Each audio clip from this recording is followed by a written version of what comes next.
नमस्ते बच्चों। आज हम कक्षा 6वीं विषय हमारा जो सामान्य विज्ञान है और जो पाठ का नाम है हमारा प्राकृतिक संसाधन में हम पढ़ेंगे हवा, पानी और जमीन। तो हमने जैसे कि हवा के बारे में इसके पहले वाले वीडियो में अच्छी तरह से पूरी जानकारी ले ली है, तो आज हम पानी के बारे में अध्ययन करेंगे। जैसे कि बच्चों, आप जब पानी का नाम सुनते ही आपके सामने आपके दिनचर्या की सारी चीज़ें आ जाती हैं।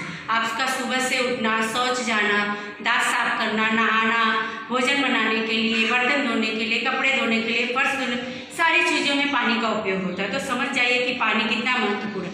बिना पानी के हमारा जीवन क्या है, संभव ही नहीं है। तो इसीलिए, और आपके घर में कितने सारे व्यक्ति हैं और सभी व्यक्तियों को कितना पानी लगता है, अगर आप इसके बारे में जानना चाहेंगे तो आप क्या करिए, दिन भर कितना पानी आपके घर में सभी कार्यों के लिए यूज़ होता है आप लिख लीजिए। और कितने आदमी हैं, 5 हैं, 6 हैं, उन सभी 6 हैं अगर, तो 6 से उस पानी का जो है, पानी आपने जो लिखा है लीटर में, उससे भाग दे दीजिए। तो लगभग आपको हर एक व्यक्ति कितना पानी यूज़ करता है या उपयोग में करता है आपको पता चल जाएगा। तो सोचिए, और पानी अगर एक दिन आपके घर में पानी नहीं आता है तो आपकी मम्मी को पहले से ही सूचना दे दी जाती है कि नहीं, आज पानी घर में आने वाला नहीं है। तो पहले से ही हम पानी का स्टोर करके रखते हैं। तो सोचिए, और एक दिन जो स्टोर करके रखा हुआ पानी रहता है, तो दूसरे दिन जब हम एक बाल्टी से नहाते हैं तो दूसरे दिन हम क्या करते हैं, आधी बाल्टी का उपयोग करते हैं, अर्थात पानी का उपयोग कंजूसी से करते हैं। तो ये एक दिन का न करके हमें पानी का जो उपयोग हम कंजूसी से कर रहे हैं, सावधानी से कर रहे हैं, तो उसका उपयोग हमें ज़िंदगी भर करना चाहिए। तभी इतनी बड़ी जनसंख्या जो है उसके लिए पानी रह पाएगा और आगे भविष्य के लिए हमारे बच्चों के लिए भी पानी रह पाएगा। तो इसीलिए पानी का निर्माण कैसे होता है इसके बारे में हम जानते हैं। तो सबसे पहले यहाँ पे आइए, पानी हाइड्रोजन गैस का हवा में ज्वलन होने पर उसका ऑक्सीजन के साथ संयोग होता है और इस संयोग द्वारा ही पानी बनता है। जैसे यहाँ पे देख लीजिए, हाइड्रोजन गैस H से लिखते हैं और ऑक्सीजन को O2, तो इन दोनों का संयोग होता है, एक दूसरे से मिलते हैं और तब क्या बनता है, H2O, जिसे हम क्या कहते हैं, पानी के रूप में जानते हैं। तो इसीलिए पानी का निर्माण ऐसे होता है। और इसके बाद हम आते हैं, पानी ही जीवन है। तो पानी ही जीवन है, यहाँ पर ध्यान दीजिए। जीवित रहने के लिए सभी सजीवों को पानी की आवश्यकता होती है। वनस्पतियों के रसद्रव में, अर्थात जो वनस्पतियाँ हैं उनके अंदर जो रसद्रव पाया जाता है उसमें पानी की मात्रा बहुत अधिक होती है। प्राणियों के रक्त में जो हमारा खून होता है, ब्लड होता है, उसके में भी पानी की मात्रा सबसे अधिक होती है। किसी भी सजीव को पानी के बिना जीवित रहना संभव नहीं है। कोई भी सजीव हो, पशु के रूप में, प्राणी के रूप में, जलचर में, हवा में, चाहे जहाँ भी हो, वहाँ पर पानी के बिना रहना क्या है, उसके लिए संभव ही नहीं है। इसीलिए पानी बहुत महत्वपूर्ण है। यहाँ पे शब्द देख रहे, जीवित, अर्थात हम पानी के बिना 1-2 दिन तो रह सकते हैं, लेकिन ज़्यादा दिन हम जीवित नहीं रह सकते। इसलिए पानी को जीवन कहा गया है। पानी ही जीवन है। अब आते हैं वैश्विक विलायक। पानी क्या है, वैश्विक विलायक है। क्यों? तो यहाँ पे देखिए, पानी में अनेक पदार्थों के विलय, पानी में क्या है, अनेक पदार्थों का विलय, अर्थात तो घुलनशील होता है, होने के कारण उसे वैश्विक विलायक कहते हैं। तो यहाँ पर आप देखिए, शक्कर, नमक इत्यादि और बहुत सारी चीज़ें हैं जो पानी में क्या होती है, आसानी से घुल जाती है। इसीलिए पानी को क्या कहते हैं, वैश्विक विलायक कहते हैं। अब आइए पानी की विशेषताओं के बारे में हम जानते हैं। पानी की विशेषताओं में, पानी सभी सजीवों की मूलभूत, अर्थात जरूरी है बहुत, वो है मूलभूत आवश्यकता है। शरीर के आकार के अनुसार सभी सजीवों को पानी लगता है, अर्थात शरीर का आकार, अगर वजन, डॉक्टर के पास हम जाते हैं तो अगर हमारा बच्चे का वजन 20 किलो है तो 1 लीटर पानी तो चाहिए। डॉक्टर बोलता है 20 किलो वजन है तो 1 लीटर पानी पिए, अगर 40 है तो 2 लीटर, और 60 है तो 3 लीटर पानी। ऐसे अर्थात वजन के हिसाब से पानी की जो मात्रा है वो क्या है, बढ़ा दी जाती है। अगर उससे कम जो पानी पीता है उसका स्वास्थ्य क्या होता है, सही नहीं रहता है, और पानी कम पीने से पथरी जैसे अनेक रोग होने की समस्याओं का निर्माण होता है। तो यहाँ पर देखिए, हमें भी पीने के लिए प्रतिदिन 3 से 4 लीटर पानी की आवश्यकता होती है। सामान्य तापमान पर पानी 3 अवस्थाओं में पाया जाता है, जैसे ठोस, द्रव और गैस। बर्फ के रूप में देखिए आता है तो ठोस हो जाता है, द्रव जो रहते हैं पानी के रूप में, और गैस के जब हम गर्म करते हैं तो उसका वाष्पीकरण हो जाता है तो गैस के रूप में आ जाता है। तो ये तीनों अवस्थाओं में पाया जाता है पानी। पानी में रंग, स्वाद तथा गंध नहीं होती, ये सबसे महत्वपूर्ण है। हम पानी देखते हैं उसमें कोई रंग दिखता है क्या? हरा, नीला, पीला? नहीं, रंगहीन होता है वो। स्वाद, पानी पीते हैं उसमें स्वाद खट्टा, मीठा, कसैला आता है? नहीं। और उसमें गंध भी नहीं होती, बहुत सुगंधित है, खराब गंध ऐसे नहीं। तो पानी में रंग, स्वाद तथा गंध नहीं होती। तो एक बार ध्यान से सुन लीजिए उसकी विशेषता है। पानी सभी सजीवों की मूलभूत आवश्यकता है। शरीर के आकार के अनुसार सभी सजीवों को पानी की आवश्यकता होती है, उसे लगता है। हमें भी पीने के लिए प्रतिदिन 3 से 4 लीटर पानी, प्रत्येक मनुष्य को पीने के लिए 3-4 लीटर पानी की ज़रूरत होती है, अपने साइज़ के हिसाब से, वजन के हिसाब से। सामान्य तापमान पर पानी 3 अवस्थाओं में पाया जाता है, जैसे ठोस, द्रव और गैस। पानी में रंग, स्वाद तथा गंध नहीं होती, ये बहुत महत्वपूर्ण है, इसे अपने दिमाग में रखिए। अब आते हैं पृथ्वी पर उपलब्ध पानी। पृथ्वी पर आपने जैसे पहले पढ़ा कि पृथ्वी पर उपलब्ध पानी सबसे अधिक क्या है? पानी ही है। लेकिन पीने योग्य कितना पानी है? वो बहुत कम मात्रा में। तो यहाँ पे हम उसका परसेंटेज देखेंगे। समुद्र और महासागर उपलब्ध जो पानी है, समुद्र और महासागर 97% है।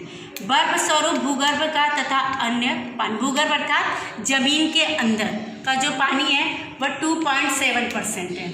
और पीने योग्य पानी अपना 0.3% है। अर्थात जो पीने योग्य जो हमारा पानी, ये सबसे महत्व, जो हमारे पीने के लिए जो पानी है वह 0.3% है। तो अब हम इस डायग्राम से समझेंगे कि कैसे। यहाँ पे आप देख रहे हैं जो सबसे ज़्यादा आपको दिख रहा है ये महासागर और समुद्र था, 97% पानी। और यहाँ पे जो आपको काले रंग से दिखाई दे रहा है जो भाग है थोड़ा सा पीने के लिए उपलब्ध पानी, अर्थात यही हमारा पीने के लिए उपलब्ध पानी, अर्थात 0.3%।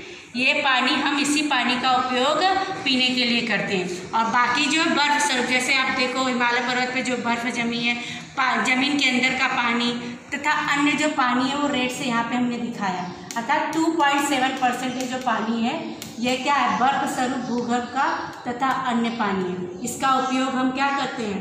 इसका उपयोग हम नगण्य मात्रा में ही कर पाते हैं, क्योंकि बर्फ स्वरूप होता है और भूगर्भ तथा अन्य पानी होता है। तो सबसे महत्वपूर्ण जिनका हम उपयोग करते हैं पीने के लिए उपलब्ध पानी, तो ये बहुत कम मात्रा में। तो इससे हमें समझ जाना चाहिए कि पानी का उपयोग कितना कंजूसी से और हमें सही तरीके से इस्तेमाल करके ही हम पानी बचा सकते हैं। तो ये हमारे पृथ्वी पर उपलब्ध पानी की मात्रा थी। समुद्र और महासागर में 97%, बर्फ स्वरूप भूगर्भ का तथा अन्य पानी 2.7%, पीने योग्य पानी या मीठा पानी 0.3%। तो ये आपको दिमाग में रखना है और इन सबको जब जोड़ेंगे तो 100% पूरा आ जाता है। तो हम आगे अब चलते हैं जल चक्र।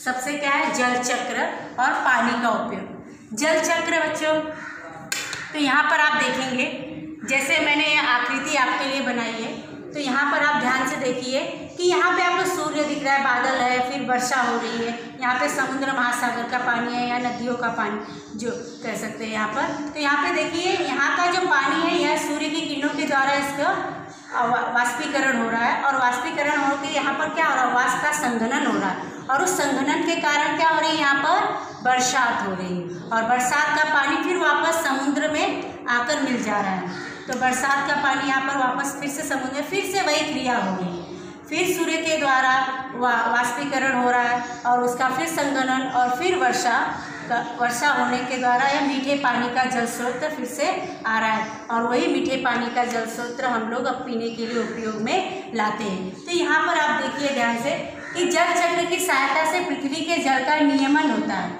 अर्थात यही प्रक्रिया बार बार होती है, इसको हम बदला नहीं जा सकता, इसलिए उसे नियमन कहा जाता है, नियमित रूप से होती है।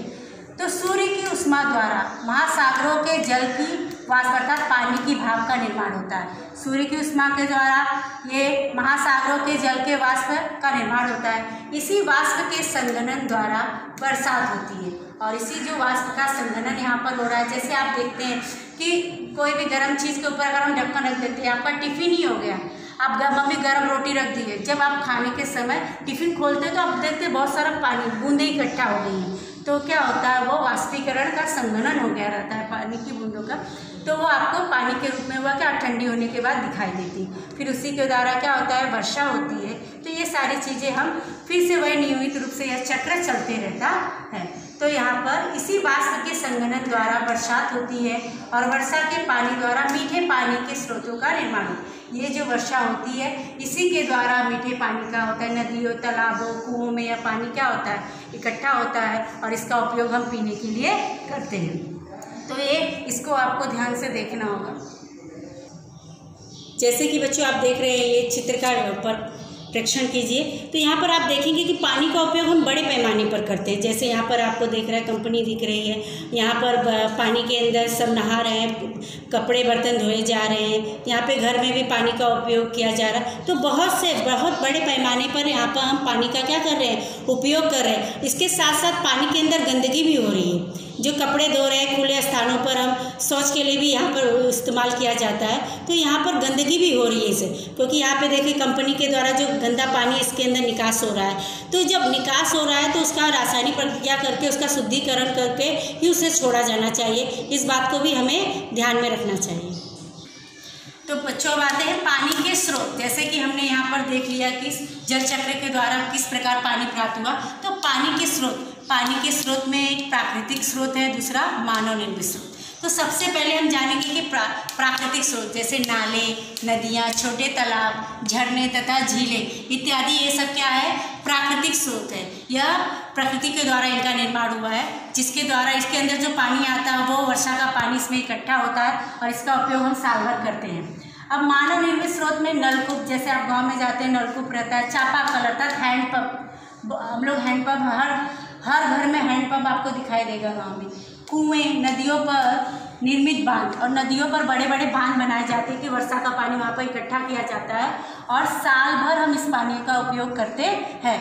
लेकिन आप देख रहे हैं कि इस समय क्या होता है कि जितने भी घर वगैरह सब बने हुए हैं, सब क्या है, पहले मिट्टी के नीचे जो लादी होती थी, लादी वगैरह होती नहीं थी, सिर्फ मिट्टी का था। तो जो भी पानी इसमें गिरता था वह जमीन के अंदर भूगर्भ में चला जाता था, स्टोर होता था। लेकिन अब ऐसा नहीं है। अब टाइल्स वगैरह लग जाने के कारण क्या हो रहा है, जो भूगर्भ के अंदर जो पानी है वो बहुत कम मात्रा में रह गया। अब हमें हैंडपंप जब चलाते हैं तो बहुत पहले थोड़ा सा चलाने पर पानी ऊपर आ जाता था, लेकिन अब क्या होता है, बहुत अधिक मेहनत करनी पड़ती है। अर्थात भूगर्भ का जो पानी है वह बहुत कम हो चुका है, उसका स्तर गिर चुका है। तो इसीलिए हमें ज़मीन के अंदर पानी का रिसाव अत्यधिक मात्रा में करना चाहिए। अब आता है पानी का अनियंत्रित उपयोग। पानी का नियंत्रित उपयोग, जैसे अब हमारी जनसंख्या कितनी हो गई, 1,30,00,000 हो गई। तो 1,30,00,000 लोगों के लिए पानी का उपयोग होता है और हमारे पास मीठे का पानी कितना है, 0.3% ही है। तो उसी पानी का उपयोग सभी लोग कर रहे हैं, पूरे विश्व के लोग। तो आप समझ जाइए कि इस अनियंत्रित अर्थात हम जो पानी है, हमें अगर आधे बाल्टी का उपयोग करना है पानी का, तो हम वहाँ पे क्या करते हैं, जिनके घर में 24 घंटे पानी आता है वो अत्यधिक मात्रा में पानी का उपयोग करते हैं। और जिसके कारण क्या होता है, पानी का जो स्टोर है वो धीरे धीरे कम होते जा रहा है। और इसका मुख्य कारण है बढ़ती हुई जनसंख्या, उद्योग धंधे और खेती। जनसंख्या बढ़ रही है तो उद्योग धंधे भी बढ़ाने पड़ रहे हैं, खेती भी अत्यधिक मात्रा में हो रही है और इनका उपयोग हम अनियंत्रित रूप से कर रहे हैं। इसीलिए वर्तमान समय में जल संकट की गंभीर तथा बड़ी समस्या उत्पन्न हो चुकी है। जल संकट की बहुत समस्या उत्पन्न हो चुकी है, क्योंकि इतनी बड़ी जनसंख्या के लिए सभी लोगों के तक पानी पहुँचे। अगर एक महीने में, अगर अभी बारिश का मौसम चल रहा है, अगर पानी नहीं आता है तो अभी भी कटौती हो जाती है, सूचना आ जाती है कि नहीं आज पानी नहीं आने वाला है और जो कल का पानी है वही उपयोग कीजिए। तो इसीलिए एक दिन का ये समस्या हो गई। तो इतनी बड़ी जनसंख्या के लिए पानी की व्यवस्था करके रखने के लिए सबसे अच्छा कारण है, सबसे अच्छा उपाय और कारण यही मैं बता सकती हूँ कि उसको ज़मीन के अंदर स्टोर कितना हो सके वह उपाय करके हमें रखना चाहिए। अब आता है जल संबंधी महत्वपूर्ण विचार। जल संबंधी महत्वपूर्ण विचार में क्या है, पानी का उपयोग अत्यंत सावधानी से और कंजूसी से करना चाहिए। ये मैं शुरुआत से ही आपको बताती आ रही हूँ, क्योंकि इतनी अत्यधिक जनसंख्या के लिए अगर हम पानी का उपयोग सावधानी से नहीं करें और जहाँ हमारा काम आधा लीटर पानी में हो सकता है, वहाँ 1 लीटर पानी की ज़रूरत खर्च करने की नहीं है, तो वहाँ आधा लीटर में ही खर्च करें और उसका उपयोग करें। तो कंजूसी से हमें करना चाहिए। पानी रोको, हमें जगह जगह पर जहाँ पे व्यवस्था हो सके वहाँ पे पानी को रोकना चाहिए और उसे इकट्ठा करके रखना चाहिए। पानी रिसवाओ, हमें अभी हमारे जो रोड बन रहे हैं वो पूरे सीमेंट के बना दिए जा रहे हैं, तो हमें सीमेंट के बना रहे हैं ठीक है, लेकिन उसके आजू बाजू जो भाग है, उसके मिट्टी का जो भाग है उसे छोड़ देना चाहिए कि सड़कों पर जो वर्षा का पानी गिरे तो उसके साइड किनारों पर जाकर ज़मीन के अंदर घुस जाए, न कि नालों और गटरों में बहे। तो इसको ध्यान में रखते हुए हमें ऐसी व्यवस्था हर जगह करनी चाहिए।